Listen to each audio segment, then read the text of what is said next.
El antiguo Egipto representa una de esas civilizaciones que no dejan de causar asombro. Parecería que han pasado varios milenios y que los investigadores han logrado excavar y analizar una enorme cantidad de monumentos. Sin embargo, a pesar de esto, Egipto todavía alberga innumerables misterios. Probablemente, en esto reside su singularidad. Cuando abordamos el tema de Egipto, lo primero que viene a la mente son las pirámides. Estas monumentales construcciones, incluso hoy, impresionan por su escala y la precisión de su ejecución.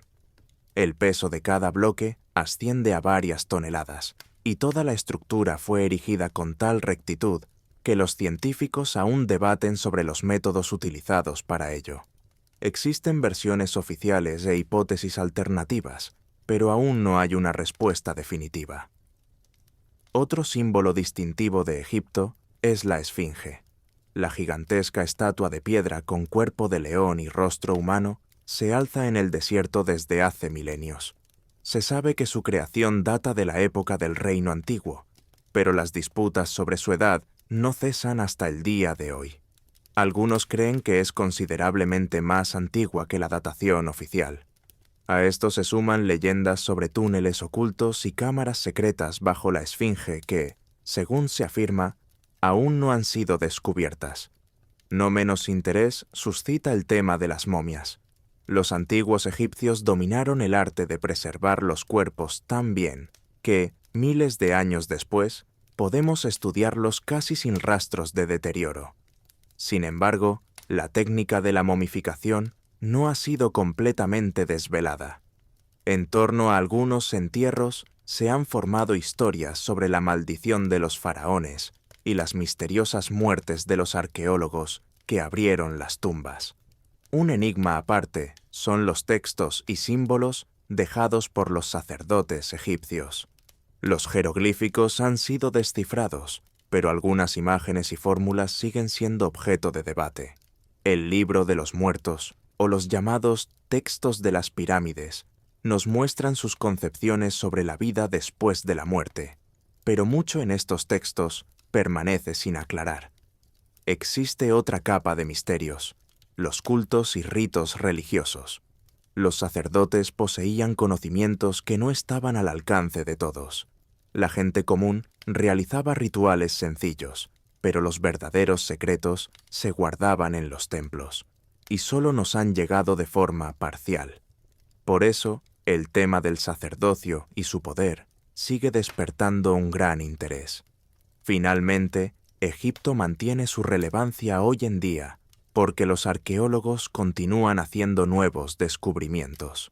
Las tecnologías modernas, como el escaneo de las pirámides, revelan que en su interior aún existen cámaras por descubrir.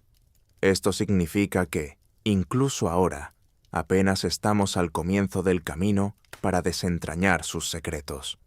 Es necesario reunir los misterios más importantes del antiguo Egipto, examinar las pirámides y la Esfinge, las momias y las maldiciones, los textos de los sacerdotes y los mitos.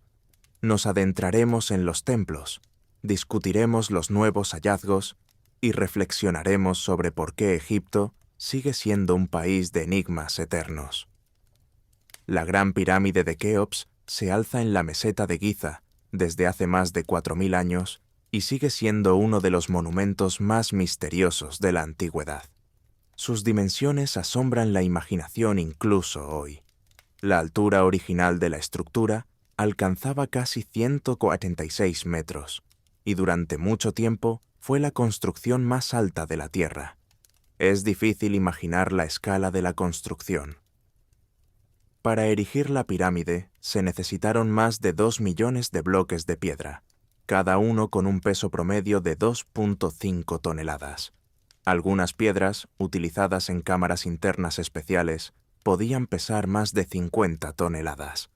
A pesar de esta colosal cantidad de material, toda la estructura está alineada con una precisión asombrosa. Las caras de la pirámide están orientadas casi perfectamente hacia los puntos cardinales. La desviación en los ángulos es de apenas fracciones de grado, lo que parece increíble, considerando que los constructores solo disponían de las herramientas más simples. La base de la pirámide está nivelada de tal manera que la diferencia de altura entre las esquinas es de solo unos pocos centímetros, aunque se trata de una superficie comparable a la de un gran estadio moderno. Cuesta creer que tal precisión pudiera lograrse sin una técnica geodésica compleja. Incluso los corredores y cámaras interiores están ejecutados con una pulcritud sorprendente. Estrechos pasadizos se extienden decenas de metros en la profundidad, y todo ello se realizó sin desviaciones significativas. Para su época, fue una proeza de ingeniería sin parangón. La pregunta principal que surge inevitablemente al contemplar la pirámide es: ¿cómo lograron construirla los antiguos egipcios? El punto de vista oficial de los arqueólogos sostiene que la piedra se extraía de canteras y luego se transportaba al lugar de construcción por caminos especialmente trazados o incluso por canales, si la proximidad del Nilo lo permitía. La hipótesis más extendida sugiere el uso de una larga rampa de tierra. Por esta pendiente, los bloques de piedra eran arrastrados hacia arriba mediante trineos de madera y cuerdas. Para facilitar la tarea, se vertía agua bajo los patines o se colocaban troncos especiales para reducir la fricción. Esta versión parece plausible, pero requiere una enorme cantidad de recursos adicionales: miles de personas, montañas de tierra y muchos años de arduo trabajo. Existen otras suposiciones. Algunos científicos creen que las rampas podrían haberse dispuesto no frontalmente, sino en espiral, rodeando la pirámide. Esto habría permitido ahorrar espacio y utilizar menos tierra, pero aún no hay pruebas arqueológicas concluyentes de tal tecnología. También hay versiones sobre el uso de palancas, estructuras de elevación e incluso grúas primitivas. Sin embargo, todas ellas se basan más en conjeturas lógicas que en hechos sólidos. Junto a las teorías oficiales, existen numerosas alternativas. Por ejemplo, la idea de que los egipcios conocían los secretos de una piedra líquida, especial, que permitía crear bloques directamente en el lugar, vertiéndola en moldes como si fuera hormigón. Tal hipótesis explica el ajuste preciso de los bloques entre sí, pero hasta ahora no se han encontrado rastros convincentes de dicha tecnología. Otra versión es aún más audaz. Sugiere que los antiguos egipcios podrían haber tenido tecnologías que se perdieron o que son inaccesibles para nosotros.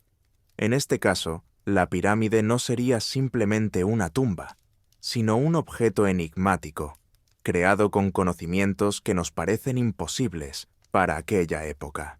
También hay quienes van más allá y vinculan la construcción de las pirámides con la intervención de fuerzas que trascienden la historia convencional.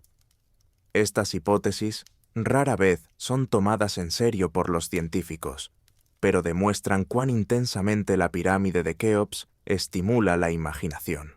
Al final, tenemos una estructura única que no solo impresiona por su grandeza, sino que también nos plantea preguntas para las que todavía no hay respuestas definitivas. Al mencionar la pirámide de Keops, muchos imaginan solo su aspecto exterior, una enorme montaña de piedra con caras perfectamente lisas. Pero si miramos en su interior, queda claro que los misterios no se ocultan solo en el exterior. El diseño interno de la estructura es tan complejo e inusual que sigue causando asombro. La pirámide cuenta con varios corredores y cámaras. La entrada no se encuentra en la base, como cabría esperar, sino más arriba, a una altura aproximada de 15 metros. Desde la entrada, un largo corredor descendente se adentra profundamente bajo tierra.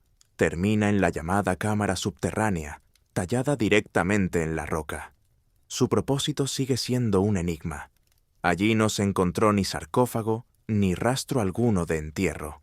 Algunos investigadores creen que fue la tumba original, que luego fue descartada. Otros suponen que forma parte de un sistema más complejo. También hay un corredor ascendente que conduce al interior de la pirámide. Este da acceso a las dos estancias principales, la llamada Cámara del Rey y la Cámara de la Reina. La primera está construida con enormes bloques de granito, tan pesados que su transporte desde la cantera de Asuán, a cientos de kilómetros de distancia, plantea interrogantes por sí mismo. En su interior hay un enorme sarcófago de piedra, pero está vacío. No se encontraron ni momias ni ajuar funerario. La Cámara de la Reina, a pesar de su nombre, muy probablemente no estaba destinada al entierro de una reina. Sus paredes son de piedra caliza y no contiene sarcófago.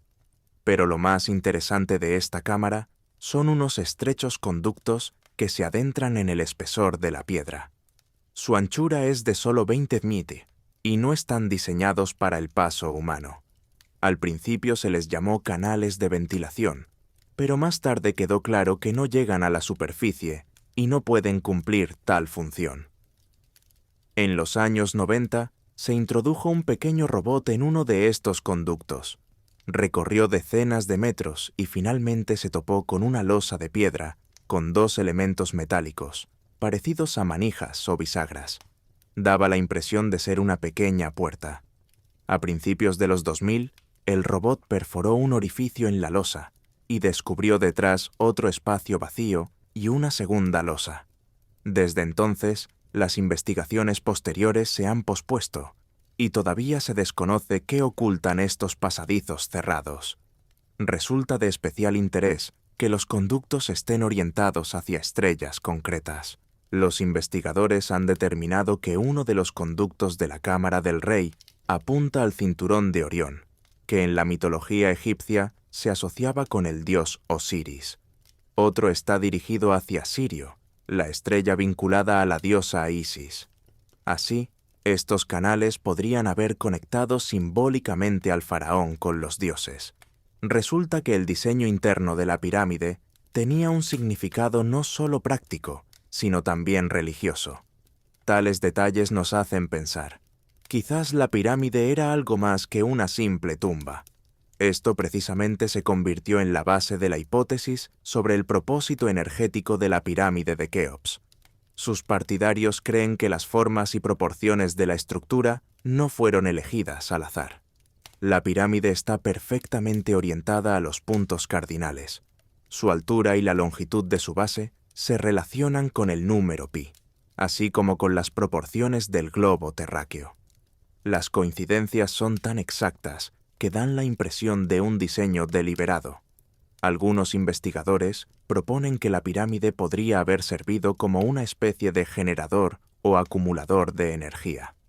Para ello, presentan argumentos como la acústica especial de la galería ascendente, las anomalías electromagnéticas registradas cerca de la cima e incluso rastros de cristales en los bloques de granito. Se cree que en el interior de la pirámide se creaban ciertas vibraciones de resonancia que podrían haberse utilizado en rituales. Según esta teoría, la pirámide no era una tumba, sino un dispositivo peculiar destinado a asegurar el tránsito del alma del faraón a otro mundo. Los críticos señalan con razón que no existen pruebas directas del funcionamiento de la pirámide como máquina energética. Pero el simple planteamiento de la cuestión demuestra que la precisión de la construcción y los inusuales detalles de su diseño obligan a buscar una explicación no solo en el ámbito práctico, sino también en el simbólico. Los egipcios pudieron haber infundido a la pirámide varios significados a la vez.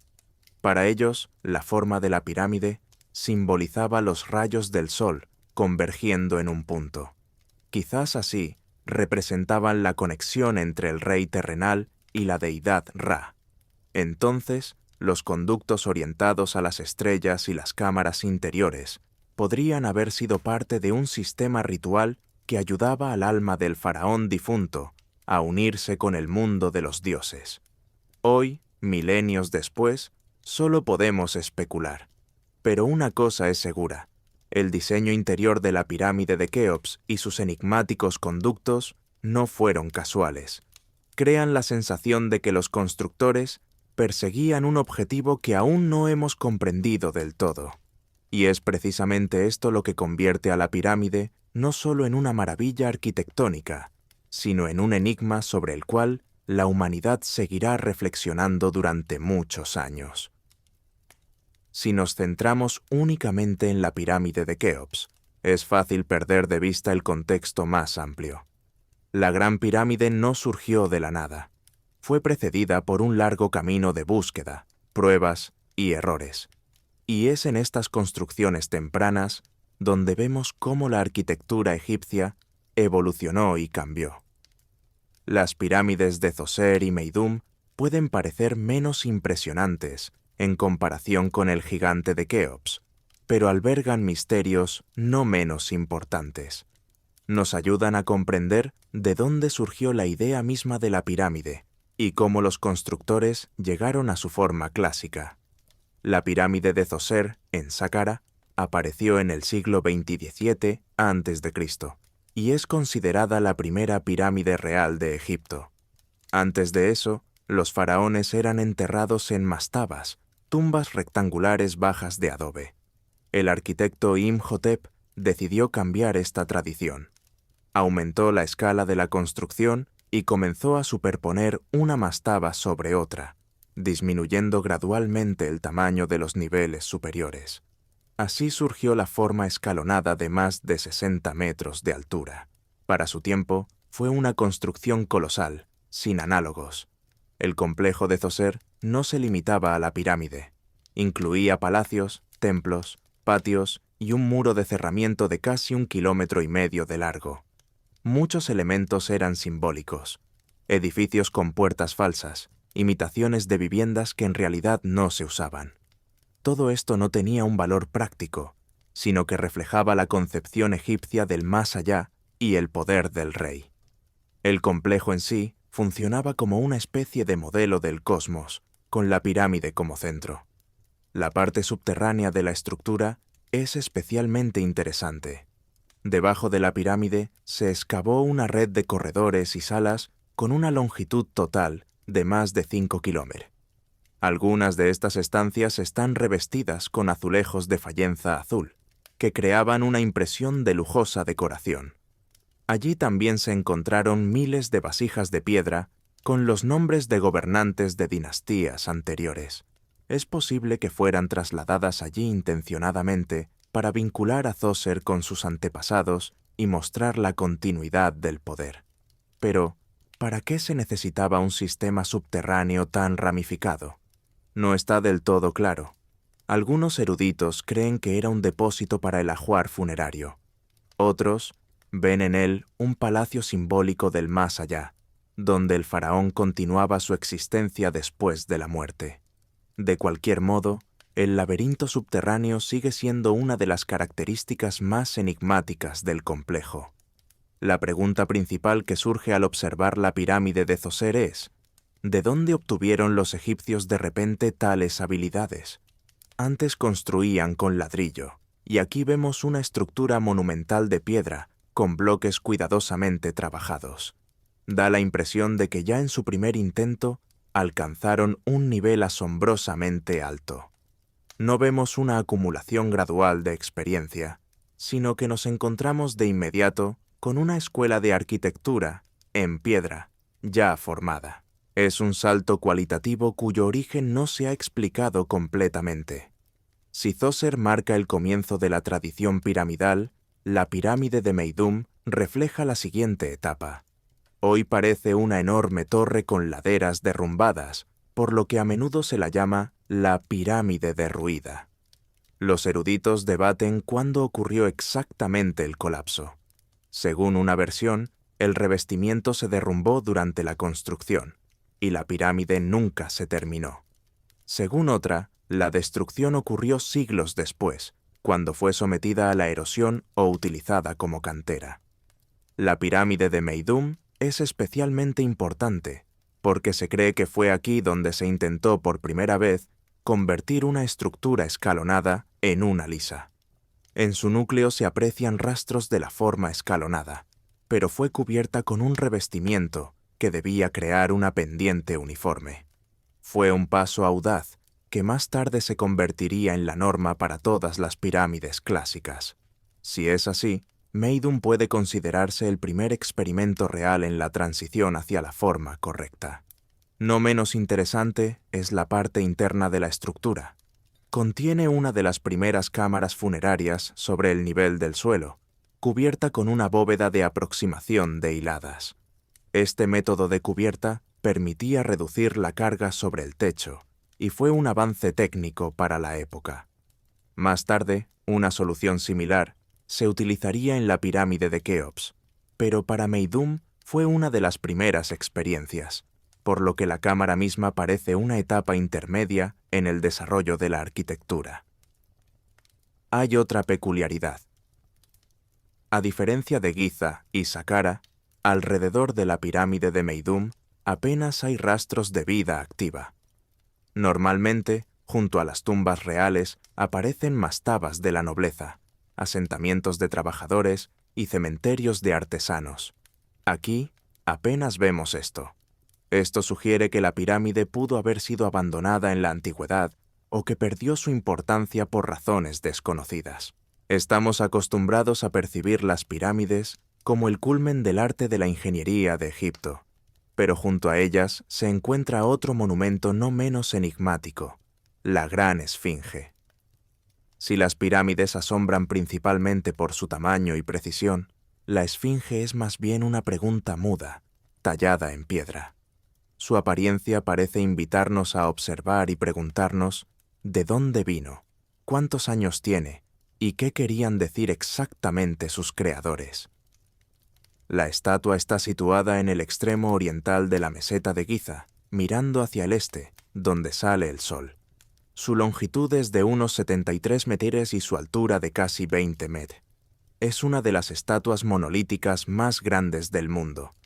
Fue tallada directamente de un macizo de piedra caliza, no ensamblada con bloques como las pirámides. La esfinge está representada como un león yacente con cabeza humana, lo que simbólicamente une la fuerza del animal y la inteligencia del gobernante. En la cultura del antiguo Egipto, esta combinación significaba un poder que une lo terrenal y lo divino. La egiptología oficial data la esfinge en el reinado del faraón Kefren, es decir, a mediados del siglo XXVI a.C.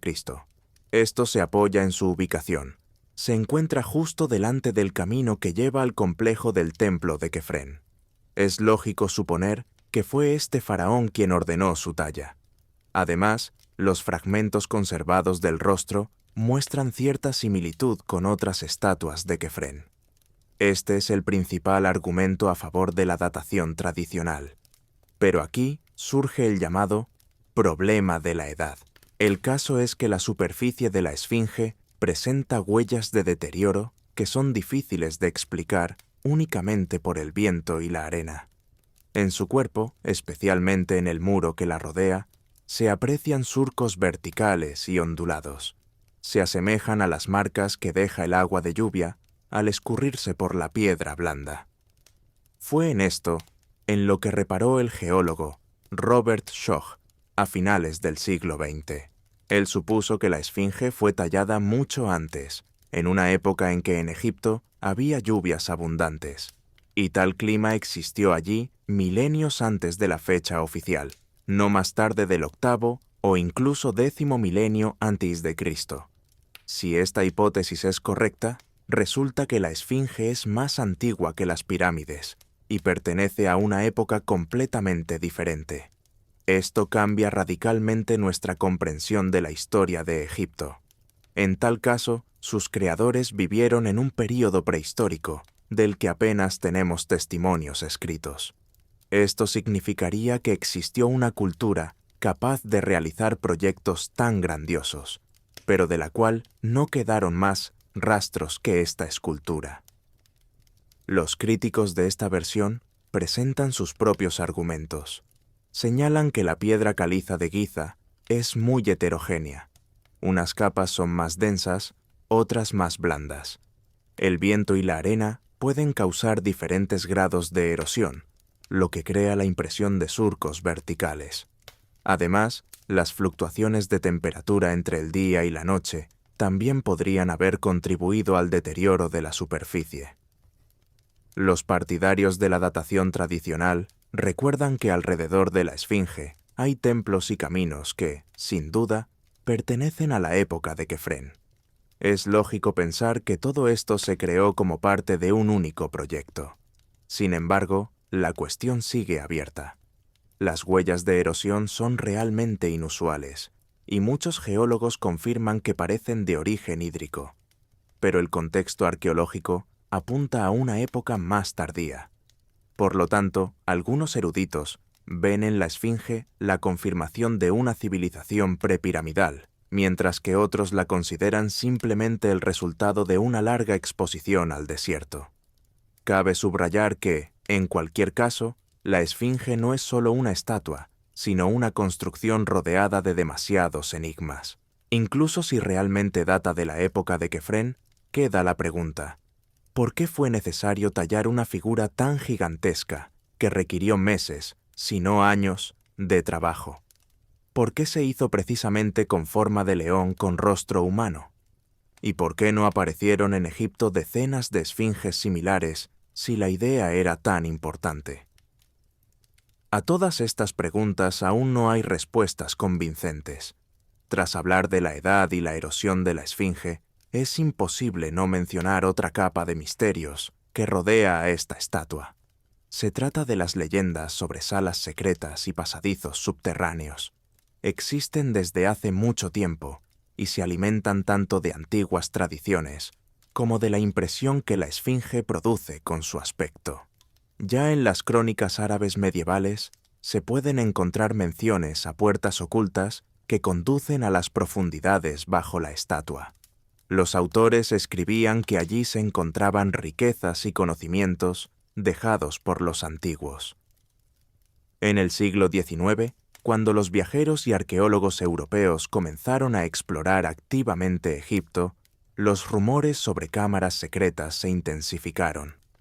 Turistas y lugareños contaban que dentro de la Esfinge había cavidades donde se guardaban antiguos manuscritos y artefactos. En el siglo XX, el tema cobró nueva vida. Aparecieron publicaciones sobre la llamada Sala de los Registros. Según algunas versiones, se trata de una biblioteca con textos que conservan el conocimiento de las civilizaciones más antiguas. Los partidarios de esta idea la relacionaban con los mitos de la Atlántida perdida y afirmaban que precisamente bajo la Esfinge podría hallarse la clave del origen de la cultura egipcia. Tales pensamientos no solo se encuentran entre los esotéricos, sino también entre algunos investigadores que señalaron extrañezas en la ubicación de cavidades y fisuras alrededor de la estatua. Las investigaciones modernas han demostrado que, efectivamente, hay cavidades bajo tierra cerca de la Esfinge. A finales del siglo XX, el georradar y la prospección sísmica registraron zonas de menor densidad que podrían ser cavidades. Sin embargo, los arqueólogos tratan estos datos con cautela. En su opinión, se trata más bien de fisuras naturales y formaciones geológicas, y no de estancias creadas por el hombre. Durante décadas de excavaciones, no se ha logrado encontrar ninguna entrada ni indicios de corredores artificiales. No obstante, la sola posibilidad de que bajo la Esfinge se oculte algo desconocido sigue estimulando la imaginación y creando un aura especial de misterio alrededor del monumento. Si la Esfinge permanece como un guardián silencioso del desierto y un símbolo de lo indescifrado, otras estatuas colosales de Egipto atrajeron la atención no solo por su aspecto, sino también por su comportamiento. El ejemplo más famoso son los colosos de Memnón. Se trata de dos gigantescas estatuas de arenisca cuarcítica que representan al faraón Amenhotep III. Su altura alcanza los 18 metros y se encontraban a la entrada de un enorme templo funerario que en su día fue uno de los más majestuosos de Tebas. Hoy, del templo no queda casi nada, pero los colosos continúan erigiéndose sobre la llanura. Estas estatuas se hicieron famosas por un fenómeno inusual. Los antiguos griegos y romanos afirmaban que, al amanecer, el coloso del norte emitía sonidos, tenues pero audibles, parecidos a un tañido o un zumbido. Se creía que la estatua cantaba o saludaba al sol de la mañana. Los griegos asociaron este fenómeno con el héroe Memnón, hijo de la diosa del alba Eos, que murió en Troya. Por eso comenzaron a llamar a los colosos con el nombre de Memnón, y explicaban los sonidos como su llamada a su madre cada mañana. Este fenómeno se hizo tan conocido que peregrinos acudían a las estatuas. Dejaban inscripciones en la base de la estatua, donde anotaban la fecha y describían el sonido que habían oído. Estas inscripciones se conservan hasta hoy y son un valioso testimonio de que el fenómeno era masivo y regular. La explicación moderna es más prosaica. Tras un fuerte terremoto en el siglo I a.C., el coloso del norte sufrió grietas. Cuando la piedra se calentaba con el sol al amanecer, en las grietas se producían procesos físicos: expansión, movimiento del aire, evaporación de la humedad. Esto creaba el efecto acústico que los antiguos percibían como una voz. Más tarde, en la época romana, la estatua fue restaurada, las grietas se sellaron y los sonidos desaparecieron. En inscripciones posteriores se conservan menciones de que el canto había cesado. Para nosotros hoy no solo es importante la explicación de este fenómeno, sino también cómo se percibía. Para los antiguos, los colosos no eran simples estatuas. Su tamaño, su ubicación y especialmente sus inusuales sonidos los convertían en una maravilla, un signo de la presencia divina. Los colosos de Memnón se convirtieron en un lugar de peregrinación, objeto de leyendas e historias que se difundieron por todo el mundo antiguo. Tanto la esfinge como los colosos de Memnón muestran una característica común de los monumentos egipcios. Nunca fueron meras esculturas de piedra. En ellos se veían símbolos, signos y manifestaciones de lo sobrenatural. Tras hablar de las pirámides y la esfinge, nos acercamos gradualmente a otra faceta no menos importante de la civilización egipcia: sus escrituras y textos. Sin ellos es imposible entender cómo los egipcios concebían el mundo, los dioses y su propio destino después de la muerte. La escritura egipcia nos es conocida como un sistema de jeroglíficos. A primera vista, parecen simplemente hermosos signos en forma de figuras de personas, animales, plantas y objetos, pero para los propios egipcios eran mucho más que simples símbolos. Cada signo poseía un poder, y cada texto tenía un significado no solo práctico, sino también sagrado. Los jeroglíficos podían leerse de diferentes maneras. Unos transmitían sonidos, otros designaban palabras enteras, y otros aclaraban el sentido de lo escrito. Pero para los egipcios no eran letras ni signos, sino imágenes vivas. Cuando un escriba o sacerdote trazaba el nombre de una persona o deidad, era como si creara su presencia en el muro, en el papiro o en el sarcófago. Se creía que el nombre escrito continuaba existiendo eternamente y protegía a quien pertenecía.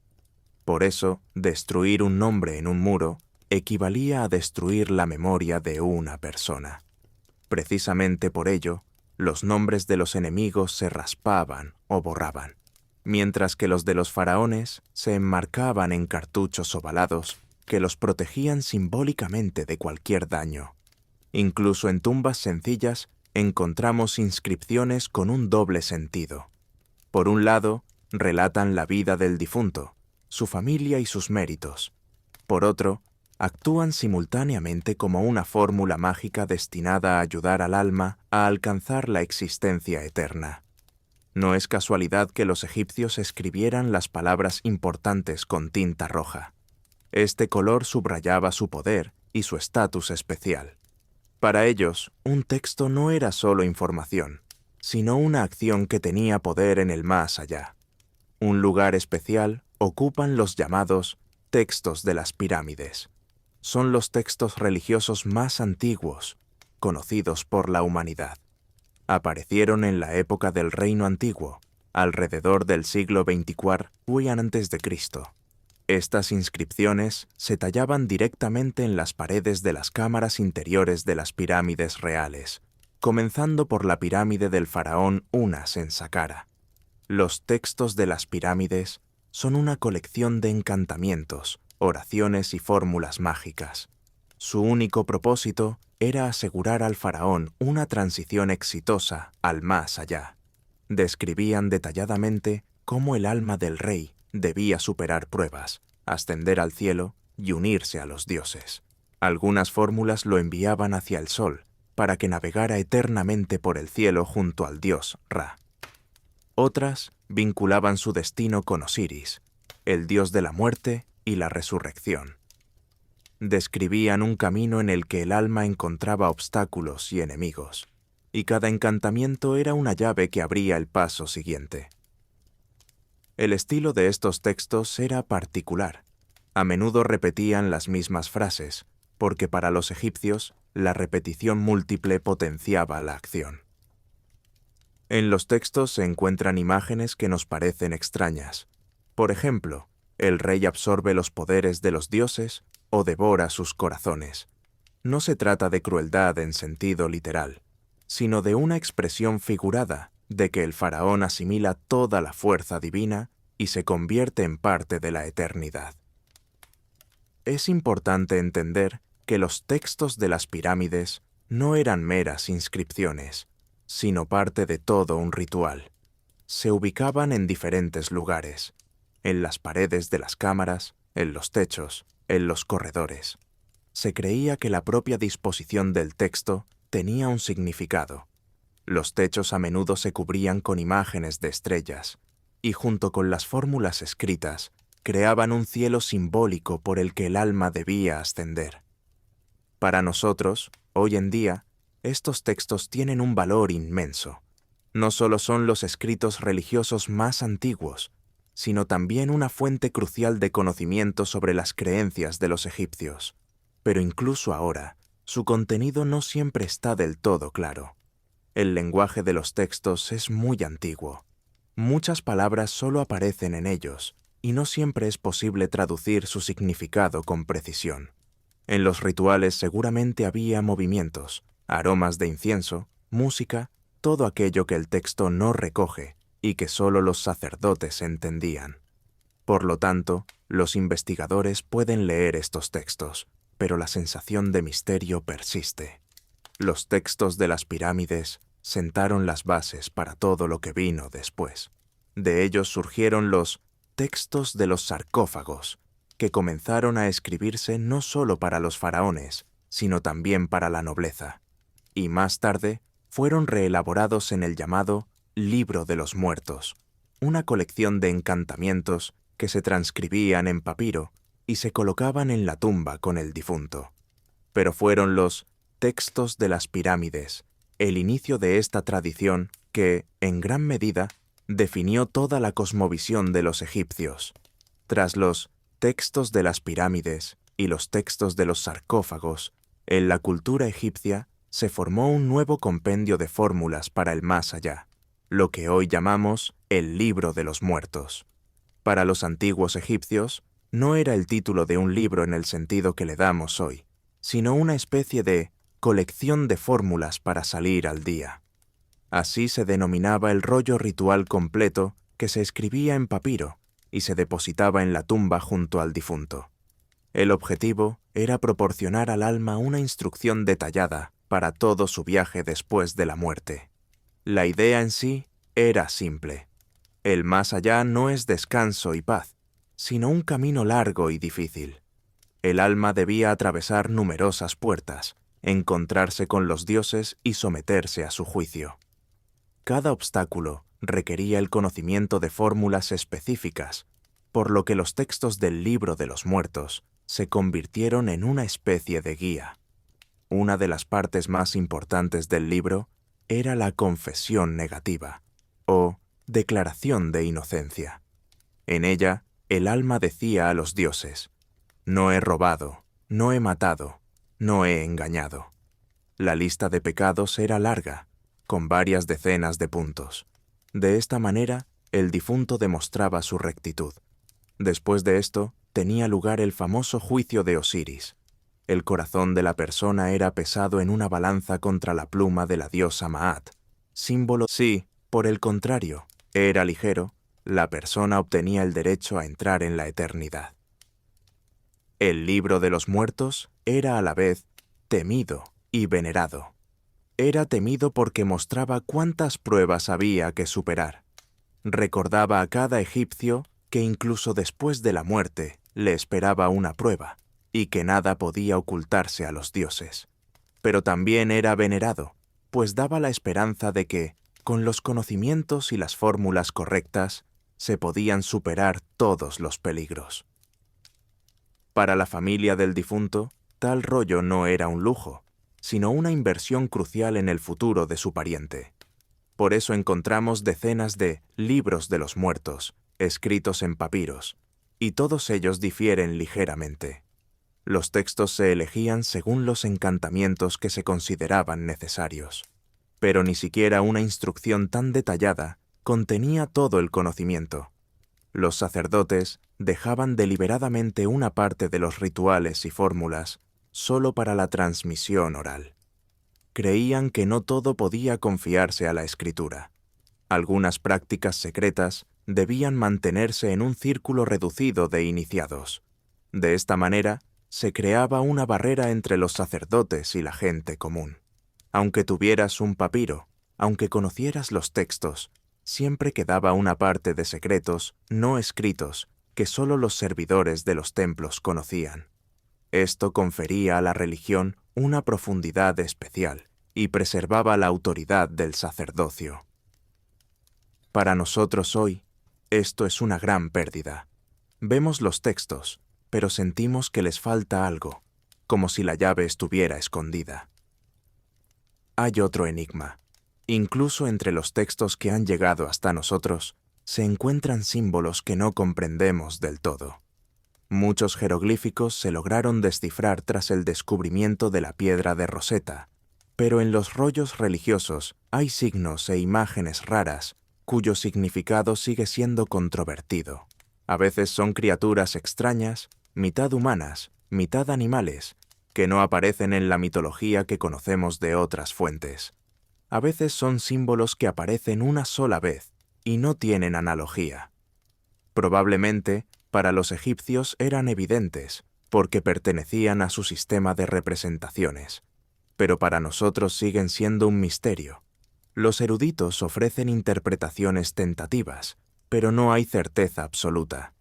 Así, el libro de los muertos no es solo un texto religioso, es toda una capa de la cosmovisión egipcia.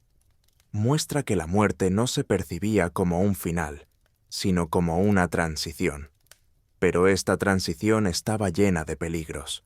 Los egipcios temían este camino, pero creían que las palabras y acciones correctas les ayudarían a superarlo. Nosotros, al leer estos textos hoy, vemos otra capa, lo no dicho, los secretos no escritos que solo permanecían en boca de los sacerdotes, y los símbolos raros e incomprensibles nos recuerdan que no poseemos todo el sistema de conocimiento que tenían los antiguos. Ya hemos hablado de las pirámides, de la esfinge y de los textos que acompañaban a los egipcios al más allá. Pero todo esto está estrechamente relacionado con otra faceta de la cultura egipcia, que quizás es la que más impresiona a la gente hoy en día. Se trata de las momias y de cómo los egipcios sabían conservar los cuerpos de los difuntos. Precisamente las momias se han convertido en la parte más reconocible de la imagen del antiguo Egipto, y con ellas surgieron leyendas sobre maldiciones, enigmas y secretos. El arte egipcio de la momificación sigue siendo objeto de estudio. Sabemos que el objetivo principal era preservar el cuerpo para la eternidad. Los egipcios creían que el alma debía regresar a su cuerpo de vez en cuando. Si éste se destruía, también se perturbaría la existencia de la persona en el más allá. Por lo tanto, el cuerpo debía ser tratado de tal manera que sobreviviera a los siglos. El proceso de momificación constaba de varias etapas. En primer lugar, se extraían los órganos internos. La mayoría de las veces se colocaban en recipientes especiales, los vasos cánopos, cada uno con su propio significado simbólico y asociado a una deidad protectora específica. El cerebro se extraía por la nariz con instrumentos especiales. Después, el cuerpo se lavaba y se trataba con natrón, una sal natural que deshidrataba los tejidos. Luego se envolvía en vendas de lino, entre cuyas capas se colocaban amuletos y figurillas destinadas a proteger al difunto. Todo ello iba acompañado de rituales, oraciones y la lectura de encantamientos. Parecería que los científicos desvelaron este proceso hace mucho tiempo, pero un examen más detallado revela que no todo es tan simple. Algunas momias se conservan tan perfectamente que los especialistas modernos no pueden explicar cómo se logró exactamente. A veces, los tejidos de la piel parecen casi intactos, y el cabello y las pestañas conservan su aspecto natural incluso después de miles de años. En algunos casos, se encuentran en los tejidos resinas y sustancias, cuyo origen aún no se ha determinado con precisión. Esto sugiere que los egipcios utilizaban mezclas y técnicas secretas que no se conservaron en las fuentes escritas. Los intentos modernos de replicar el proceso de momificación dan resultados, pero no siempre tan impresionantes. Es decir, entendemos el principio general, pero no dominamos todos los detalles. No menos enigmático es el tema de las llamadas momias ajenas. A veces, los arqueólogos encuentran en las tumbas cuerpos que claramente no deberían estar allí. Pueden ser entierros de personas que no corresponden a la época o al estatus para el que estaba destinada la cámara. En algunas tumbas, el lugar del rey o de un noble, se encuentran entierros más modestos, a veces incluso con signos de una momificación apresurada. Los científicos suponen que tales sustituciones podrían haber ocurrido en tiempos de agitación, cuando las tumbas antiguas se reutilizaban. Quizás fueran rastros de saqueos o intentos de enterrar un cuerpo en secreto para protegerlo de los enemigos. Existen casos aún más extraños. Por ejemplo, en algunas tumbas se han encontrado momias cuyo origen sigue sin estar claro. Por los huesos y los cuerpos, se ve que se trata de personas de diferente apariencia o de un origen inusual para Egipto. En algunos casos, se encuentran momias en las que los rituales de momificación se realizaron de manera diferente a la habitual. Todo esto genera hipótesis de que parte de estos cuerpos podría haber pertenecido a personas de otros países o incluso a representantes de culturas ajenas que se encontraron en Egipto. Así, las momias no son solo un testimonio de la maestría de los egipcios, son una fuente de preguntas para las que no tenemos respuestas definitivas. Los egipcios poseían claramente técnicas de conservación de cuerpos mejores de lo que entendemos, y las momias ajenas nos recuerdan que la historia del antiguo Egipto fue más compleja y diversa de lo que parece a primera vista. Cuando hablamos de momias, solemos imaginar los cuerpos de faraones y nobles envueltos en vendas de lino. Pero la arqueología demuestra que el arte de la momificación en Egipto se utilizaba mucho más ampliamente de lo que se suele pensar. Los egipcios momificaban no solo a los reyes, sino también a bebés, animales, e incluso recurrían a técnicas inusuales que todavía hoy sorprenden a los científicos. Un enigma particular lo representan las momias de niños y bebés. Los egipcios creían que incluso los más pequeños debían transitar al más allá, al igual que los adultos. A veces, los bebés eran momificados con el mismo esmero que los reyes. Se usaban resinas, se envolvían en varias capas de tela y se colocaban amuletos. Se han encontrado ejemplos de pequeños cuerpos depositados en sarcófagos ricamente decorados. Pero también hay momificaciones apresuradas, claramente hechas con prisa, como si la muerte hubiera sorprendido y el ritual se realizara con urgencia. Estos hallazgos plantean preguntas. ¿Eran siempre estos entierros un acto de cuidado o a veces se trataba de sacrificios en honor a los dioses que exigían ofrendas especiales? No hay una respuesta única. No menos interesante es la práctica de la momificación de animales. Los egipcios consideraban a muchos animales como encarnaciones de los dioses. El gato estaba asociado con la diosa Bastet, el halcón con Horus, el ibis con Tot, el cocodrilo con el dios Sobek. Por eso, en Egipto se encuentran miles de animales momificados. Se depositaban en los templos como ofrendas, se vendían a los peregrinos y, a veces, se enterraban en necrópolis enteras. En Saqqara, por ejemplo, se han descubierto galerías con cientos de momias de perros, gatos y toros. Esto demuestra hasta qué punto la religión impregnaba la vida y con qué literalidad los egipcios materializaban su fe. Un hallazgo particular de los últimos años son las momias con lenguas de oro. Los arqueólogos descubrieron varios cuerpos que, en lugar de lengua, tenían en la boca una fina lámina de oro. Se creía que de esta manera, el difunto obtenía la capacidad de hablar en el más allá, de comunicarse con Osiris y otros dioses. El oro simbolizaba la eternidad y la indestructibilidad, por lo que la sustitución de la lengua por una de oro era un signo de estatus especial o de una particular esperanza de la familia en el bienestar del difunto en el otro mundo. Esta práctica era rara y se aplicaba solo en casos excepcionales, lo que la hace aún más enigmática. Entre las muchas historias sobre momias, existe también una inusual leyenda sobre las llamadas momias cantantes. Ya en la antigüedad y más tarde en las tradiciones árabes, se encontraban relatos de que algunas momias emitían sonidos. A veces se hablaba de un susurro bajo, otras de sonidos parecidos a un canto o un lamento. Los científicos modernos explican estos fenómenos por causas naturales. Por ejemplo, al abrir las tumbas, los cambios de temperatura y humedad podían hacer que el aire pasara a través de los tejidos resecos o de las cavidades bucales abiertas, creando sonidos. Para el hombre antiguo, esto parecía un milagro, una confirmación de que los muertos seguían hablando. La leyenda de las momias cantantes se arraigó firmemente y se convirtió en parte de la imagen de Egipto como país de misterios. Y aunque las confirmaciones reales de tales casos son escasas, el simple hecho de que historias similares perduraran durante siglos muestra la fuerte impresión que las momias causaban en la imaginación de la gente. No solo se las percibía como cuerpos conservados, sino también como portadoras de alguna fuerza que no había desaparecido ni siquiera después de la muerte.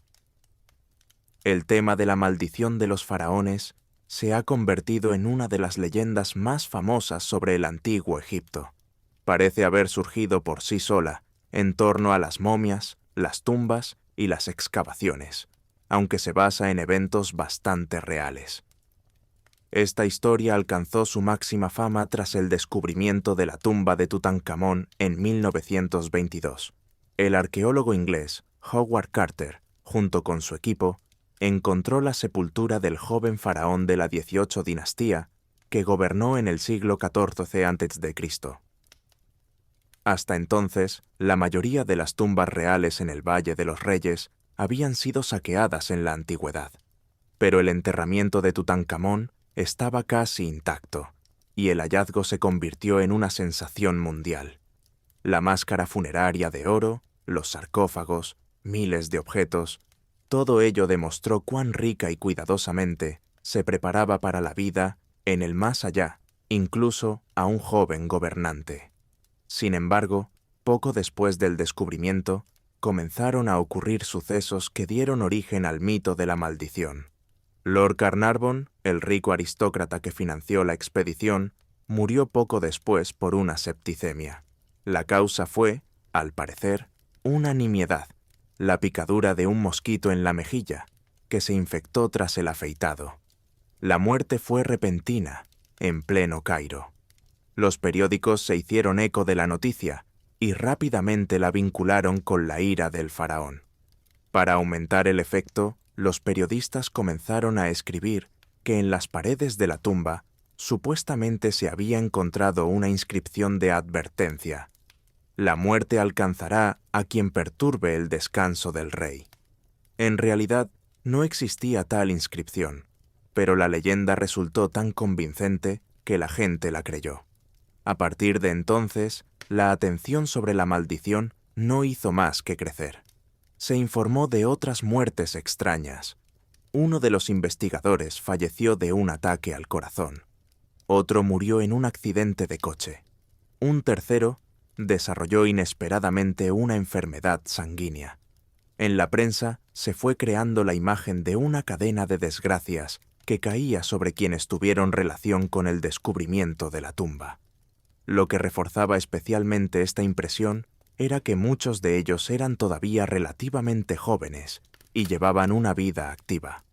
Los periódicos y la sociedad acogieron con entusiasmo este tema, pues la idea era demasiado seductora.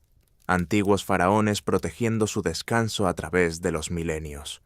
Egipto, con sus pirámides y momias, siempre se había asociado con el misticismo, y ahora este misticismo parecía encontrar pruebas reales. Pronto, la expresión «la maldición de los faraones» se popularizó en todo el mundo. Sin embargo, si se examinan los hechos detenidamente, el panorama es diferente. Howard Carter, el arqueólogo principal de la expedición, vivió 17 años más después de abrir la tumba y murió a los 64 años de una enfermedad común. Muchos miembros del equipo tuvieron una vida larga y tranquila.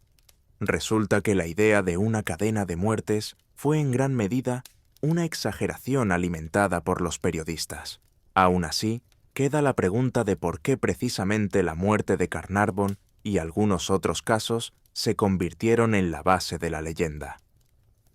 Aquí, los científicos han propuesto varias explicaciones. La primera está relacionada con la microbiología. En tumbas cerradas durante miles de años podían conservarse hongos y bacterias. Al entrar en los pulmones de los investigadores, podían causar infecciones graves. Hoy sabemos que en algunas sepulturas se han detectado esporas peligrosas. A principios del siglo XX, la medicina no contaba con antibióticos y hasta una infección leve podía ser mortal. La segunda explicación tiene que ver con la química. En la momificación se usaban resinas y sustancias que con el tiempo podían liberar compuestos tóxicos. Hay versiones que sugieren que los sacerdotes a veces usaban venenos deliberadamente en los enterramientos para ahuyentar a los ladrones. Incluso si no era una trampa consciente, las sustancias acumuladas en el espacio cerrado de una tumba podían resultar nocivas. La tercera explicación es más psicológica. Los rumores sobre la maldición eran tan fuertes que la gente misma empezaba a asociar cualquier enfermedad o desgracia con su participación en las excavaciones. El estrés y la sugestión podían jugar un papel no menos importante que las enfermedades reales. Una persona que creía que podía ser alcanzada por un castigo, efectivamente, tenía más probabilidades de enfermar o sentirse peor. Así, la maldición de los faraones puede explicarse por una combinación de factores: enfermedades reales, desgracias fortuitas y, por supuesto, el poder de la imaginación humana. Pero, a pesar de la explicación científica, el mito resultó más fuerte que los hechos. Se convirtió en parte de la cultura mundial y en uno de los símbolos del enigmático Egipto. Hoy, cuando los turistas visitan el Valle de los Reyes, todavía recuerdan la historia de Tutankamón. Para muchos, no es solo arqueología, sino también el romanticismo del misterio. Y aunque entendemos que la maldición fue en gran medida un mito, fue precisamente ella la que hizo que las momias y las tumbas fueran aún más atractivas y misteriosas. Al adentrarnos en los dioses y la mitología del antiguo Egipto, nos situamos en el corazón de su cosmovisión. Las pirámides, las momias, los textos, todo ello es solo la manifestación externa del sistema de creencias que explicaba a los egipcios la estructura del mundo y el lugar del hombre en él. El panteón de los dioses egipcios era extenso y cambiante. En los diferentes nomos, es decir, las regiones del país, existían sus propias deidades locales. Cada ciudad tenía sus propios santuarios y tradiciones, pero gradualmente se fue perfilando un conjunto común de dioses venerados en todas partes. El principal entre ellos era el dios del sol, Ra.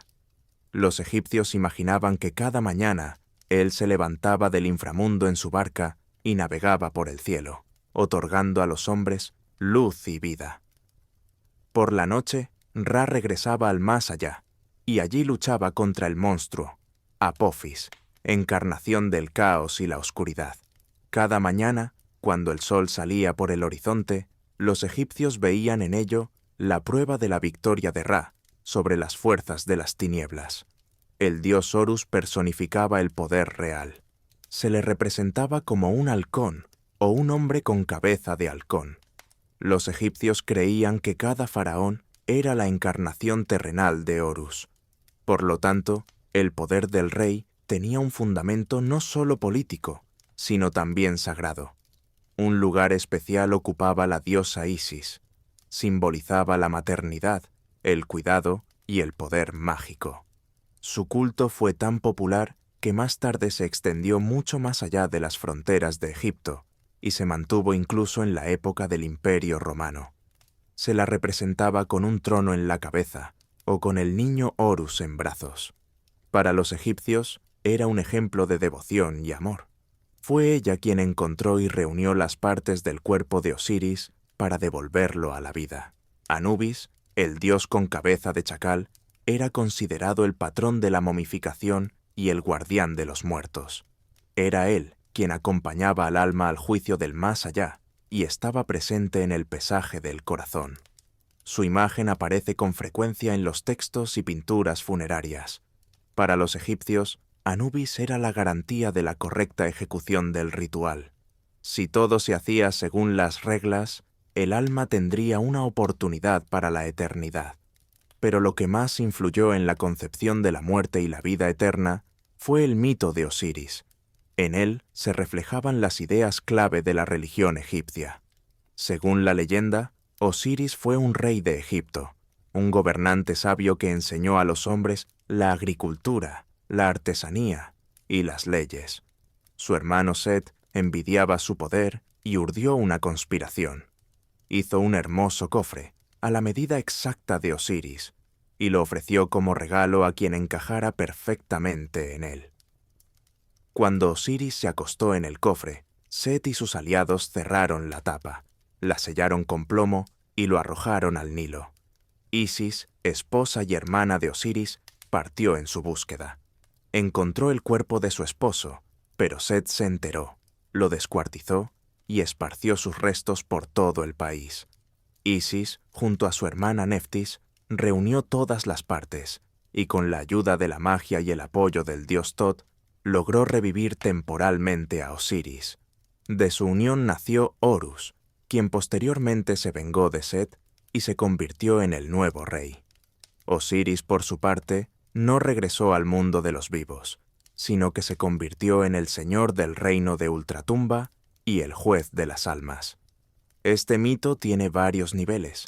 En un primer nivel, es un drama sobre la lucha entre hermanos y la lealtad de una esposa, pero más profundamente es una explicación simbólica del ciclo de la vida.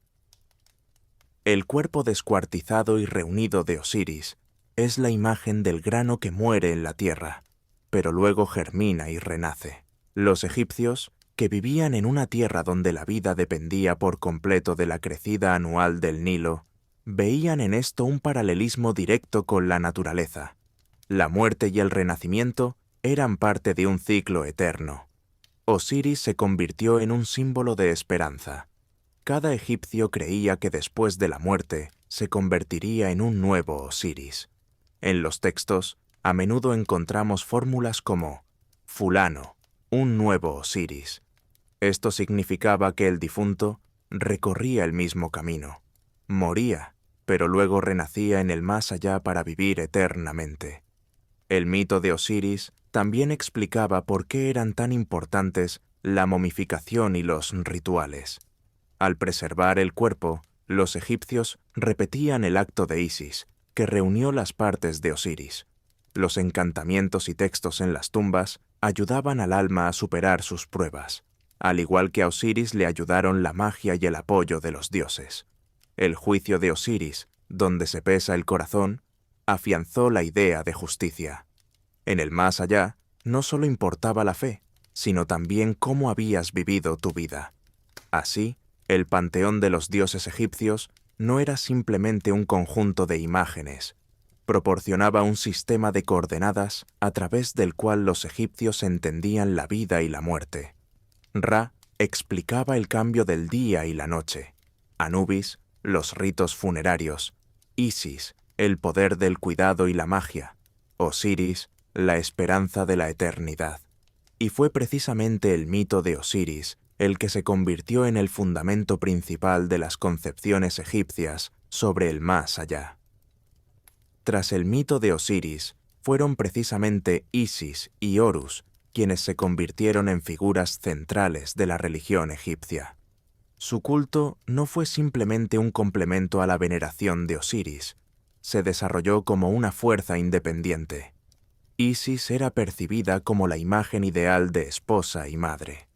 No solo ayudó a Osiris a obtener una nueva vida, sino que también crió a un hijo que debía vengar a su padre y restaurar la justicia.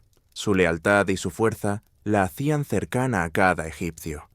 Isis no era una diosa solo para los reyes, también la gente común la veneraba. Su culto ofrecía esperanza de protección, sanación y ayuda en la vida cotidiana. Se construyeron templos a Isis por todo el país. El más famoso fue el templo en la isla de Filé, en el Alto Nilo. Allí, el culto a Isis se mantuvo incluso cuando Egipto ya formaba parte del Imperio Romano. Los emperadores romanos continuaron apoyando este culto, comprendiendo su importancia para la población. Isis, en su concepción, se convirtió en la encarnación del poder maternal que cuida de todos los que necesitan ayuda. Horus, por su parte, se convirtió en el símbolo del poder real. Su imagen de halcón subrayaba la idea de fuerza y dominio. Cada faraón era considerado la encarnación terrenal de Horus. En su corona y en su titulatura se mencionaba siempre a esta deidad. Para los egipcios, esto significaba que el poder del rey tenía un carácter no solo político, sino también sagrado. El faraón no solo gobernaba a las personas, era un intermediario entre los dioses y los hombres. El mito de Horus y Set reflejaba la eterna lucha entre el orden y el caos. Set, hermano de Osiris, simbolizaba la destrucción, el desierto y la esterilidad. Horus, en cambio, era la encarnación del heredero legítimo y el protector del país. Su lucha no era solo mitológica, sino también simbólica. Cada vez que Egipto enfrentaba una amenaza, ésta se percibía como una manifestación de Set, y la victoria del faraón como la victoria de Horus. No menos importante era Anubis. Su culto está estrechamente ligado a la práctica de la momificación. La imagen del chacal no es casual.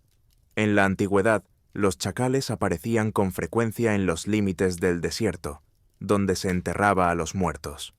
Para los egipcios, era una señal a la vez aterradora y sagrada. Creían que el animal que merodeaba cerca de las tumbas podría estar conectado con el mundo de ultratumba, pero en la figura de Anubis, este depredador se transformó en un guardián, no en un enemigo. El mito cuenta que fue Anubis quien ayudó a Isis a momificar a Osiris. Por eso, todos los sacerdotes que se dedicaban al embalsamamiento se consideraban sus continuadores. Cada uno de sus pasos repetía las acciones del dios, la purificación del cuerpo, el tratamiento con sal, el vendaje con lino. En las representaciones, a menudo se muestra a Anubis inclinado sobre un cuerpo yaciendo en un lecho funerario. Su cabeza negra de chacal simbolizaba tanto la muerte como la eternidad, porque el negro era el color de la fértil tierra del Nilo y, por tanto, del renacimiento. Anubis acompañaba al difunto más allá. En las pinturas vemos cómo conduce el alma a la balanza donde el corazón es pesado contra la pluma de la diosa Maat. Así, no solo era el guardián del cuerpo, sino también el guía hacia el más allá. Los egipcios creían que sin Anubis, el alma no podría superar el juicio de Osiris. El enigma del culto a Anubis reside en que no comprendemos todos los detalles de los rituales. Parte del conocimiento se transmitía oralmente, y muchas prácticas secretas permanecieron ocultas. Pero según las fuentes conservadas, el papel de este dios era clave. Conectaba el mundo de los vivos y el de los muertos. Era quien aseguraba la transición correcta y, por ende, la vida eterna. Así, Isis y Horus personificaban la esperanza y la justicia, mientras que Anubis representaba el orden y la protección. Sus figuras demuestran que la religión egipcia no era solo un sistema de dioses, sino también un sistema de significados, donde cada mito y cada ritual tenían una influencia directa en la vida de las personas. Los sacerdotes en el antiguo Egipto no eran meros servidores religiosos, sino una verdadera élite que poseía conocimientos y un poder comparable al del rey. Sus actividades estaban rodeadas de secreto, y mucho de lo que hacían permanecía incomprensible para la gente común. Cada día en el templo comenzaba con los sacerdotes despertando la estatua del dios. Para los egipcios, la estatua no era un símbolo o una imagen. Se creía que la deidad entraba realmente en ella y estaba presente allí. Por eso, por la mañana, los sacerdotes lavaban la estatua, la ungían con aceites, la vestían con telas limpias, la adornaban con joyas y luego le ofrecían comida y bebida. Todo esto parecía el cuidado de un ser vivo. Para los egipcios no era un teatro. Creían que la estatua realmente necesitaba cuidados, pero estos rituales estaban vedados a la gente común. Los egipcios de a pie podían ir al templo, dejar una ofrenda, participar en la procesión, pero no podían entrar en el santuario donde se encontraba la estatua. Solo los sacerdotes que habían pasado por ritos de purificación tenían acceso. Esto creaba un aura de misterio. La gente sabía que dentro ocurría algo importante, pero ¿qué exactamente? Seguía siendo un secreto de los sacerdotes. El conocimiento sacerdotal no se limitaba a los ritos. Dominaban la astronomía, sabían determinar fechas importantes y correlacionar las festividades con el movimiento del sol y las estrellas. Practicaban la medicina y conocían decenas de formas de tratar enfermedades, combinando la práctica con encantamientos mágicos. También eran escribas, guardianes de los textos que registraban la historia, los registros económicos y las fórmulas religiosas.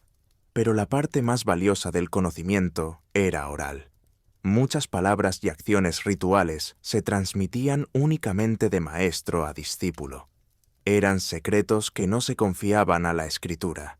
Creían que lo escrito podía caer en manos ajenas y, por lo tanto, destruir el orden. Por eso, los secretos más importantes permanecían en la memoria de los sacerdotes. Los templos de Egipto tampoco eran simples edificios. Se construían como un modelo del universo. El enorme templo de Karnak en Tebas es el mejor ejemplo. Cuando una persona entraba en él, era como si recorriera el camino de la creación del mundo. Las enormes columnas de la sala hipóstila simbolizaban los cañaverales de las aguas primordiales, de las que, según el mito, surgió la primera colina.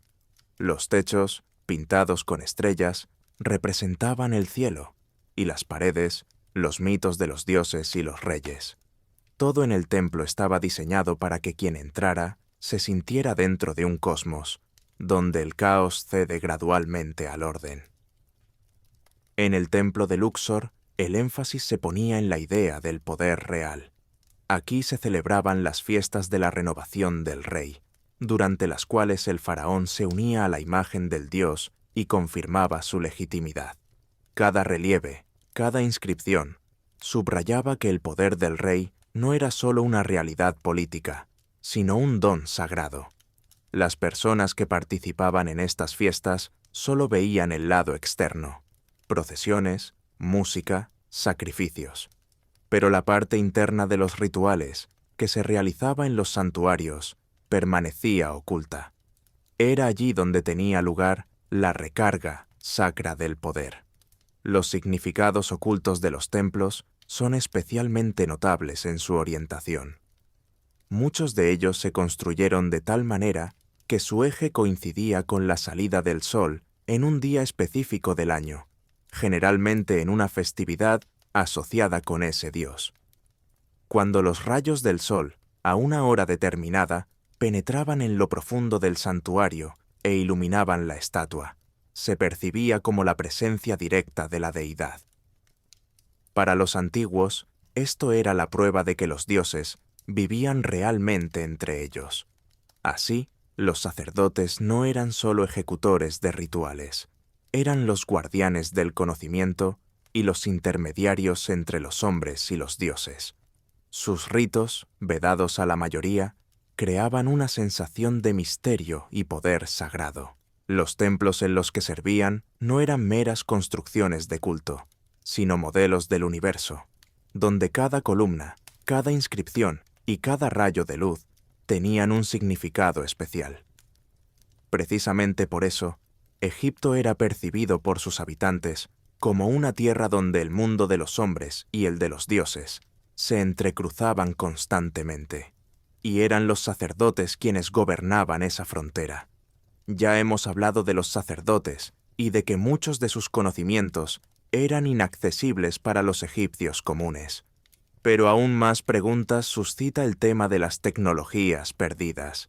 Desde hace tiempo existe la opinión de que la civilización egipcia podría haber sabido y podido más de lo que nos parece hoy. Al fin y al cabo, las pirámides están construidas con tal precisión que los ingenieros modernos todavía se asombran de ese nivel de maestría. La momificación tampoco está completamente descifrada.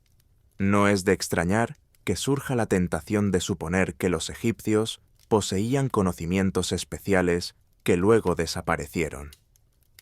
Una de las leyendas más llamativas está relacionada con la llamada Sala de los Registros, que, según las tradiciones, se encuentra bajo las patas de la Esfinge.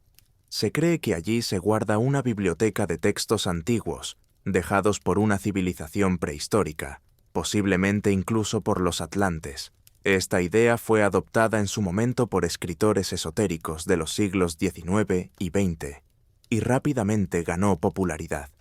Según ellos, es en esta sala donde está registrada la verdadera historia de la humanidad y las claves de los conocimientos perdidos. Las investigaciones modernas han demostrado que, efectivamente, hay cavidades bajo la Esfinge. A finales del siglo XX, mediante georradar y mediciones sísmicas, se lograron detectar áreas que difieren en densidad del terreno circundante. Algunos interpretaron esto como la confirmación de la existencia de cámaras subterráneas, pero los arqueólogos egipcios dieron una explicación más cautelosa. Se trata de cavidades y fisuras naturales en la piedra caliza, no de salas artificiales.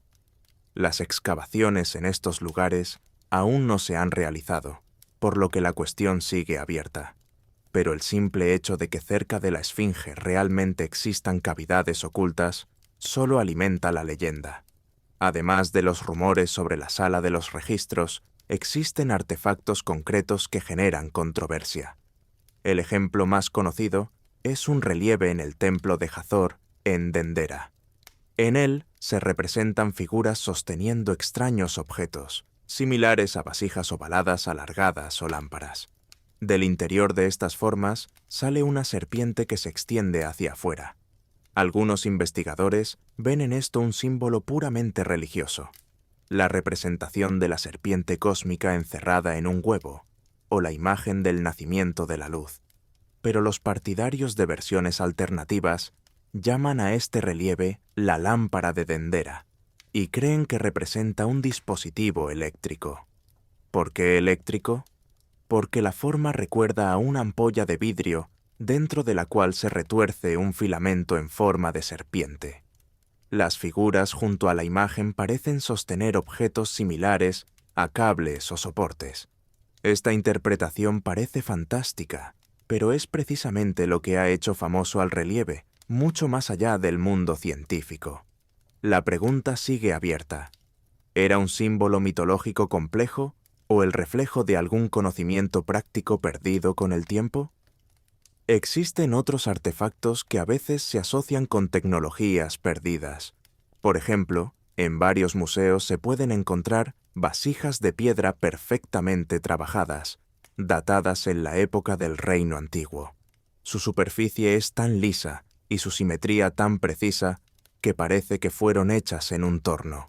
Pero la arqueología oficial explica su fabricación por la habilidad de los canteros, que perfeccionaron sus técnicas durante siglos.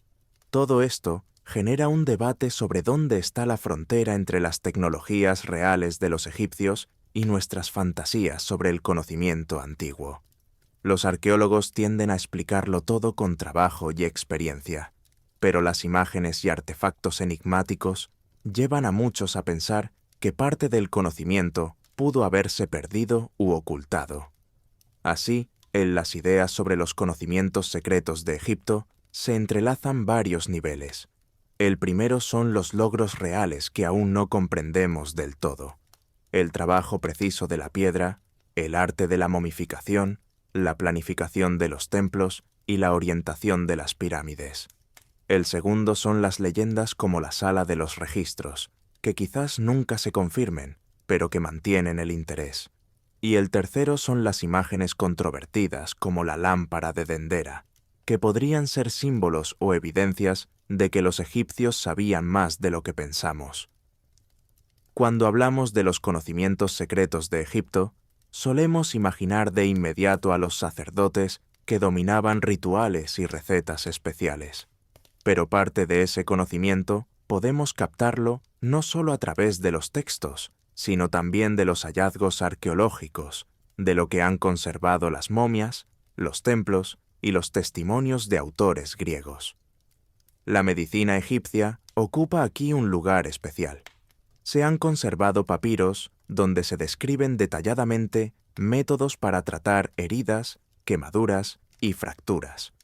En ellos se pueden encontrar descripciones de la colocación de férulas, recetas de ungüentos a base de miel y resinas, y recomendaciones para intervenciones quirúrgicas. Pero aún más información nos la proporcionan las propias momias. Al estudiar los cuerpos con métodos modernos, se ha descubierto que los egipcios dominaban no solo el embalsamamiento, sino también una medicina bastante desarrollada. En algunas momias se han encontrado rastros de operaciones, amputaciones o trepanaciones craneales. Hay momias con evidencias de fracturas curadas, lo que significa que las personas continuaron viviendo después del tratamiento. Las mezclas para embalsamar con las que se trataban los cuerpos son un enigma en sí mismas. Los análisis muestran que se utilizaban aceites y resinas raras, traídas de lejos, incluso de la costa del Mediterráneo y de Asia.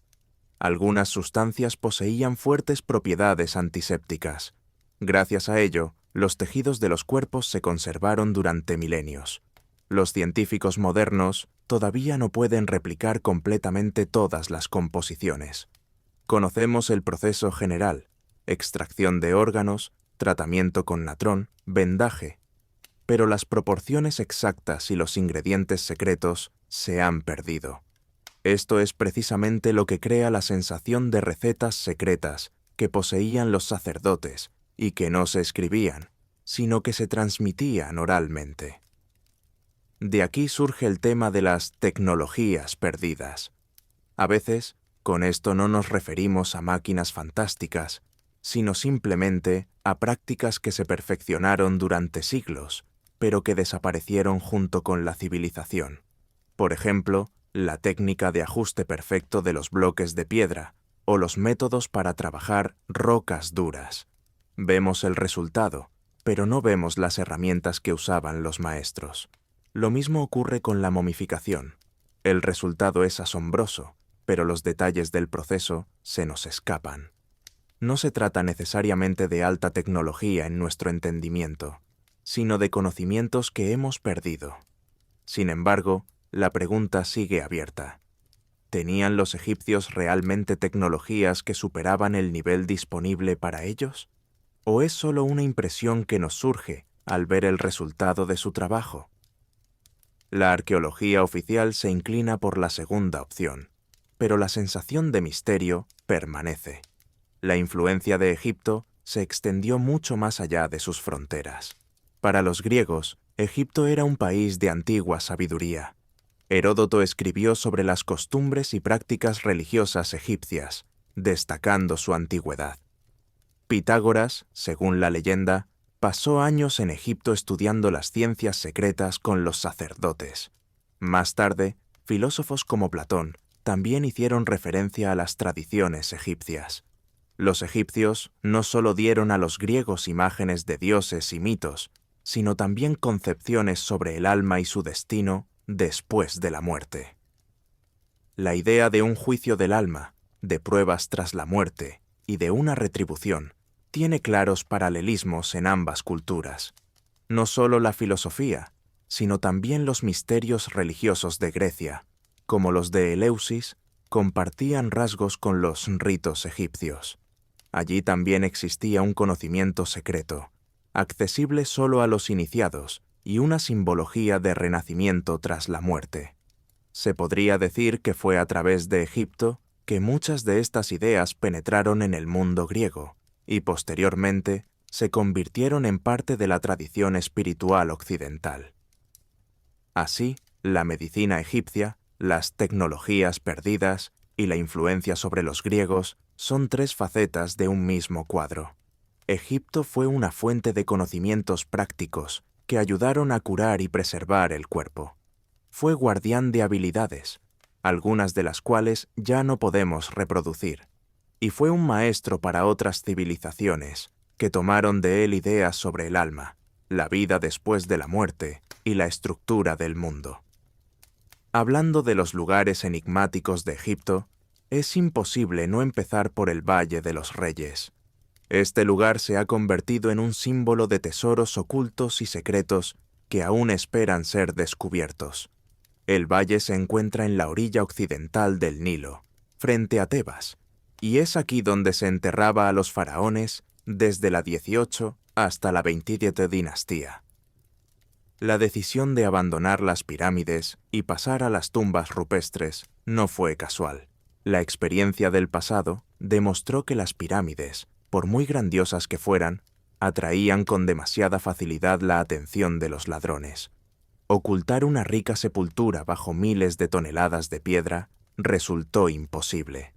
Por eso, en la época del Reino Nuevo, se eligió otro camino: tumbas secretas, excavadas en las rocas de desfiladeros desérticos. Por fuera parecían modestas, apenas una entrada en la montaña, pero en su interior se abrían largos corredores, pasadizos y salas funerarias decoradas con textos e imágenes. Hasta la fecha, se conocen más de 60 tumbas en el Valle de los Reyes.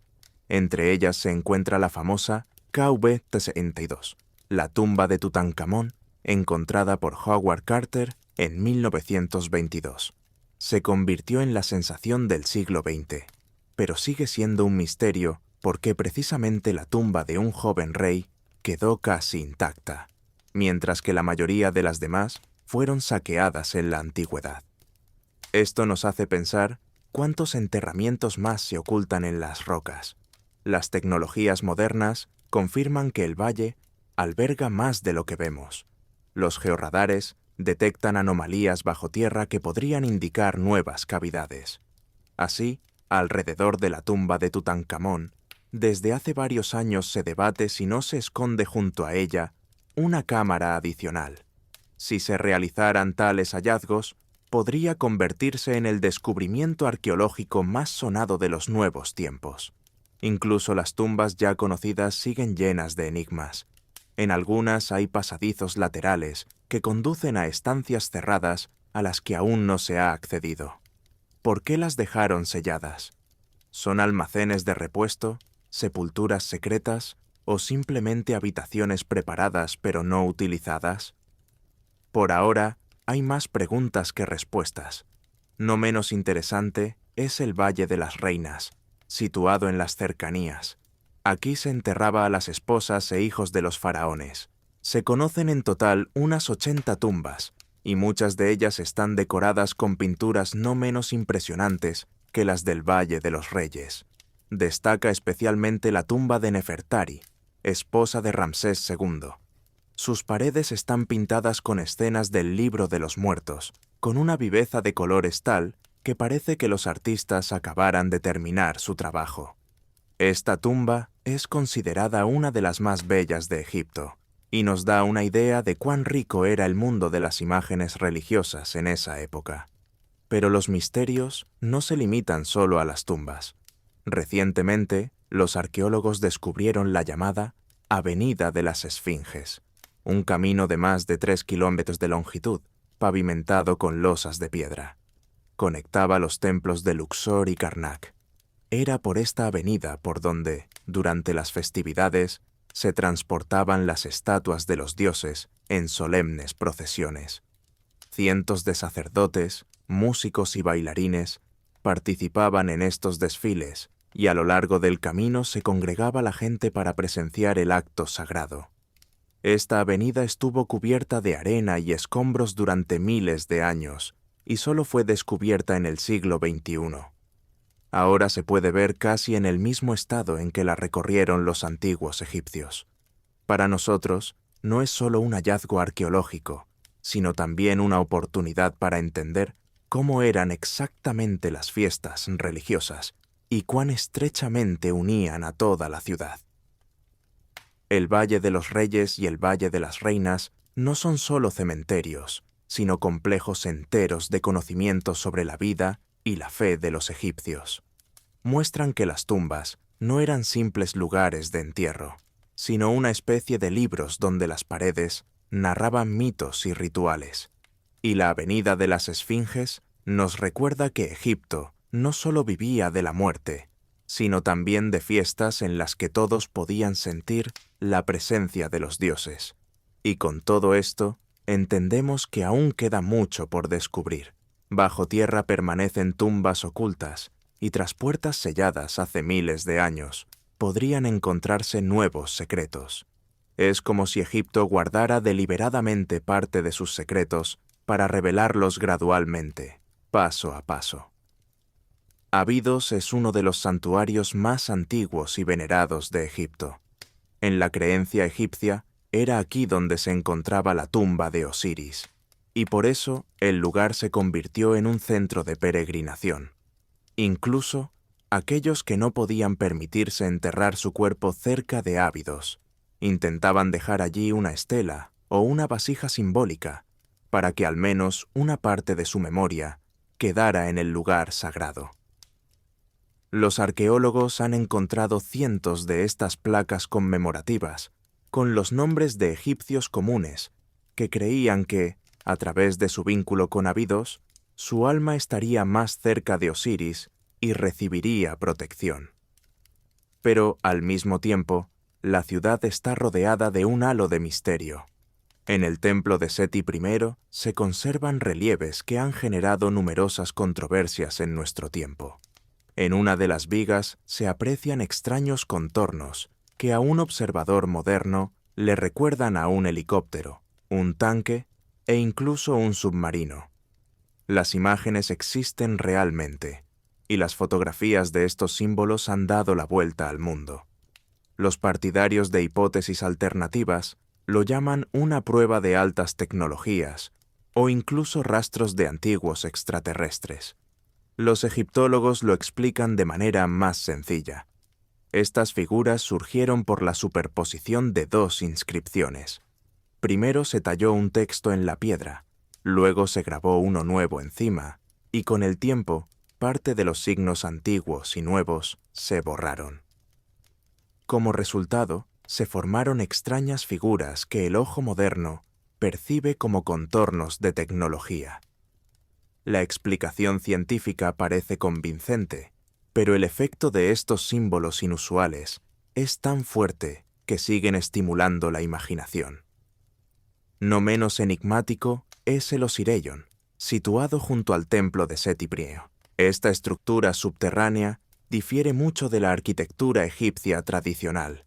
Está compuesta por enormes bloques de granito, cada uno con un peso de decenas de toneladas. En su interior hay una sala rectangular con columnas, parte de la cual está constantemente llena de agua, ya que el edificio se adentra profundamente en la tierra. Su estilo no se parece en nada a la fina mampostería de los templos egipcios. Recuerda más bien a las construcciones megalíticas de otras regiones del mundo. Por eso, algunos investigadores suponen que el Osireyón es mucho más antiguo que el templo de Seti I, y que este último se construyó sobre un santuario más antiguo. El propósito del Osireyón sigue sin estar claro. Quizás fuera un lago subterráneo simbólico, relacionado con el mito de la muerte y el renacimiento de Osiris. El agua presente en la sala podría simbolizar el caos primordial del que surge la vida. Hay versiones que sugieren que aquí se celebraban misterios especiales, accesibles solo a sacerdotes iniciados. En cualquier caso, el Osireyón se desmarca del conjunto de construcciones egipcias y sigue siendo uno de los hallazgos más misteriosos. Si Abidos se asociaba principalmente con Osiris, otro importante centro religioso estaba vinculado a Isis. Se trata de la isla de Filé, situada en el curso superior del Nilo. Aquí se encontraba uno de los principales templos de la diosa, que durante mucho tiempo permaneció activo, incluso cuando Egipto ya había perdido su independencia. El culto a Isis fue extraordinariamente resistente. No se convirtió simplemente en una diosa egipcia, sino en un símbolo de cuidado maternal y poder mágico que resultó comprensible para muchos pueblos.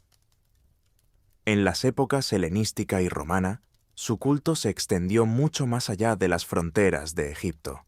Se construyeron templos de Isis en Grecia, Italia y Asia Menor. En Roma era venerada como una diosa universal que ayudaba a todo aquel que buscaba protección. La isla de Filé se convirtió en el último bastión de este culto. Incluso después de que el cristianismo se convirtiera en la religión oficial del Imperio Romano, en Filé, todavía en los siglos IV y V de Cristo, se seguían celebrando ritos en honor a Isis. Los sacerdotes se negaron a cerrar el templo, y solo varias generaciones después, el culto fue finalmente prohibido. Esto hace que el templo de Filé sea único. Fue uno de los últimos lugares donde la antigua religión egipcia se mantuvo viva. Hoy, el complejo del templo de Filé también está rodeado de un aura de misterio. Tuvo que ser trasladado en el siglo XX debido a la construcción de la presa de Asuán, que inundó la isla. Pero incluso en su nuevo emplazamiento, conserva la atmósfera de un espacio sagrado. Sus relieves, columnas y santuarios permiten imaginar cómo, hace miles de años, aquí resonaban las oraciones en honor a la diosa que encarnaba la esperanza y la protección para millones de personas. Abidos y Filé son dos polos de la religión egipcia. Abidos, el lugar de Osiris, antiguo, ligado a las ideas de muerte y renacimiento, rodeado de leyendas y construcciones enigmáticas como el Osireyón. Filé, el lugar de Isis, más tardío, pero que se convirtió en el centro de un culto que sobrevivió incluso al cambio de épocas y religiones. Juntos, demuestran que Egipto fue un país donde lo divino y lo humano se entrelazaron a lo largo de milenios, y el misterio siempre fue parte de la fe. Hoy, milenios después de la construcción de las pirámides, todavía no podemos decir que lo sabemos todo sobre ellas. Precisamente por eso, a mediados de la segunda década del siglo XXI, se creó el proyecto Scan Pyramids, un programa internacional que reunió a científicos egipcios y especialistas de Francia, Japón y Canadá. Su objetivo era muy ambicioso: investigar las pirámides con métodos que permiten mirar en su interior sin excavaciones ni destrucciones. Antes, los arqueólogos estaban limitados a las excavaciones convencionales y al estudio de los pasadizos ya descubiertos. Pero las pirámides, especialmente la Gran Pirámide de Keops, son demasiado masivas y valiosas como para permitir nuevas perforaciones en su estructura. Por eso se necesitaron métodos no destructivos. Los investigadores aplicaron varias tecnologías a la vez. La primera, la termografía infrarroja. Con ella se pueden detectar zonas térmicas anómalas en la superficie de las pirámides. Si en el interior hay una cavidad o un pasadizo oculto, la temperatura en ese lugar cambia, y esto se ve en las imágenes. La segunda, el escaneo láser tridimensional. Permitió crear un modelo detallado del aspecto exterior de las pirámides y correlacionarlo con los datos internos. El instrumento principal fue la tomografía de muones. Los muones son partículas que se generan constantemente en las capas altas de la atmósfera cuando los rayos cósmicos chocan con las moléculas de aire. Atraviesan la Tierra y la piedra casi sin detenerse, pero pierden un poco de energía al pasar por materiales densos. Si se instalan detectores especiales en la pirámide, se puede rastrear cuántos muones atraviesan diferentes partes de la estructura. Donde hay menos piedra y más vacío, el flujo de muones será más intenso. Así se crea algo parecido a una radiografía, pero hecha no con radiación, sino con partículas naturales del cosmos. Los resultados fueron sensacionales. En 2017 se anunció que dentro de la pirámide de Keops se había descubierto una enorme cavidad. Recibió el nombre de Gran Vacío. Por su tamaño es comparable a la Gran Galería de la pirámide, es decir, tiene una longitud de varias decenas de metros. Pero, a diferencia de las estancias ya conocidas, no hay ningún pasadizo que conduzca a ella. Su propósito sigue siendo desconocido. Algunos científicos creen que es una cavidad de descarga, destinada a reducir la presión de los bloques de piedra. Otros suponen que podría ser parte de un complejo ritual desconocido, relacionado con el entierro. Además del gran vacío, se detectaron otras anomalías. Son espacios más compactos que podrían ser cámaras o conductos ocultos. No han sido investigados directamente, por lo que la pregunta sigue abierta. ¿Qué hay exactamente allí? Estos datos supusieron un verdadero avance. Por primera vez en muchas décadas, los arqueólogos obtuvieron pruebas de que en el interior de la pirámide quedan estancias por descubrir. Y esto, a pesar de que la Gran Pirámide se consideraba estudiada de arriba a abajo. Es importante señalar que los investigadores del proyecto actúan con extrema cautela. No planean abrir nuevos pasadizos ni cámaras por medios mecánicos para no dañar el monumento. Para futuras investigaciones se utilizan métodos cada vez más precisos que permiten detallar el tamaño y la forma de las cavidades. Esto significa que en el futuro podremos saber mucho más sin destruir la pirámide. El proyecto Scan Pyramids ha demostrado que Egipto todavía guarda secretos, incluso en los monumentos conocidos en todo el mundo. La Gran Pirámide de Keops sigue siendo no solo un símbolo de la antigüedad, sino también un objeto de investigación moderna que continúa aportando nuevos descubrimientos.